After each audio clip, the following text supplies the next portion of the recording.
আসসালামু আলাইকুম সবাইকে। কেমন আছেন আপনারা সবাই? আল্লাহর রহমতে আশা করছি সবাই ভালো আছেন। আজকে আমার প্রথম ডেইলি ব্লগ। আশা করি সবাই আমার সাথেই থাকবেন। সারাদিন কি করি না করি আপনাদের সাথে শেয়ার করব। চলুন দেখা যাক। ঘুম থেকে উঠে আমার কাজ থেকে প্রথম গাছগুলোকে পানি দেওয়া। এখন মাছটা ভিজিয়ে রাখবো, কারণ মাছটা খুলতে খুলতে অনেক বেশি দেরি হয়ে যায়। এই জন্য আগে ভাগে মাছটা খুলে রাখবো, তারপর বাকি সব কাজ সেরে নিব। আজকে বেশি কিছু রান্না করব না, কিন্তু খালি পেটে ঘুম থেকে উঠে আমাকে পানি খেতে হবে। পানি খেতে ভুলে গিয়েছিলাম, তাই এখন মনে করে পানিটা খেয়ে নিলাম। খালি পেটে পানি আপনারা সবাই খাবেন। পানি খাওয়া কিন্তু অনেক বেশি ভালো, বিশেষ করে প্রতিদিন সকালবেলা খালি পেটে। আজকে অনেক মজার একটা ভর্তা বানাবো। ভর্তার রেসিপিটা আপনাদের সাথে শেয়ার করব পরে। এখন কাটাকুটিগুলো করে রাখি। কাটাকুটি করে রাখলে রান্না বান্নাতে কিন্তু বেশি একটা সময় লাগে না। রান্না বান্না করতে 1 ঘন্টা সময় লাগলে কাটাকুটি করতে মনে হয় আমার কাছে 2 ঘন্টা সময় লাগে। সবকিছু হাতের কাছে গুছিয়ে নিলে রান্না বান্না যেমন চট করে হয়ে যায়, সবকিছু ম্যাজিকের মতোই হয়ে যায়।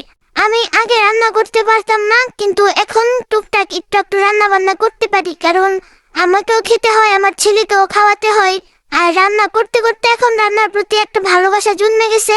এই জন্য এক এক সময় এক একটা রেসিপি ট্রাই করতে বানাতে আমার কাছে খুবই ভালো লাগে, আর সবাইকে খাওয়াতে পারলে আমার কাছে আরো বেশি ভালো লাগে। আমি যদি পারতাম তাহলে আপনাদের সবাইকে আমার হাতে রান্না খাইয়ে ট্রাই করাতাম আর কি। তারপর আপনাদের কাছ থেকে মতামত জানতাম যে কেমন হয়েছে। আর আমার রান্না খেয়ে কেউ যদি প্রশংসা করে তাহলে এটা আমার কাছে অনেক বেশি ভালো লাগে। আমি অনেক খুশি হয়ে যাই, কারণ পারি না তো, বা কোনো সময় আগে করতাম না, তো ওই কাজটাই এখন করি। ওইটা যদি কেউ ভালো বলে তাহলে খুবই ভালো লাগে। আমার মা তো এখনো বিশ্বাসই করে না আমি যে রান্না করতে পারি। আমার মা মনে করে আমি কিছুই রান্না করতে পারি না, আমি শুধু সারাদিন নুডলস রান্না করে খাই আর ডিম রান্না করে খাই। কিন্তু এটা তো সত্য না, আমি এখন সবই রান্না করতে পারি। এখন রান্না শুরু করে দিছি, মাছ ভেজে নিচ্ছি। আমার ছেলের জন্য আলাদা করে তরকারি রান্না করি, তো ওটা ওর তরকারি রান্না করবো আর কি।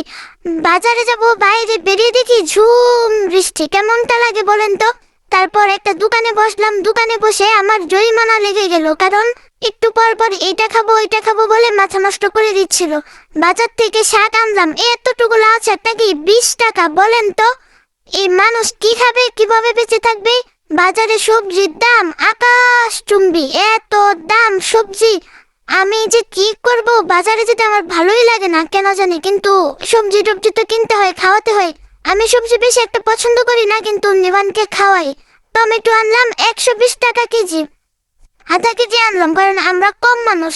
তারপর আলু আনলাম, আলু সবচেয়ে সস্তা 30 টাকা কেজি। ভাবলাম একটু চা খাই, বিকেল হয়ে গেছে, তারপর চা বানালাম। আজকে চাটা অনেক বেশি মজা হয়েছে, দেখেন অনেক বেশি ঘন ঘন লাগছে। আমার চ্যানেলটি সবাই সাবস্ক্রাইব করে দিবেন। ভালো থাকবেন, সুস্থ থাকবেন, আল্লাহ হাফেজ।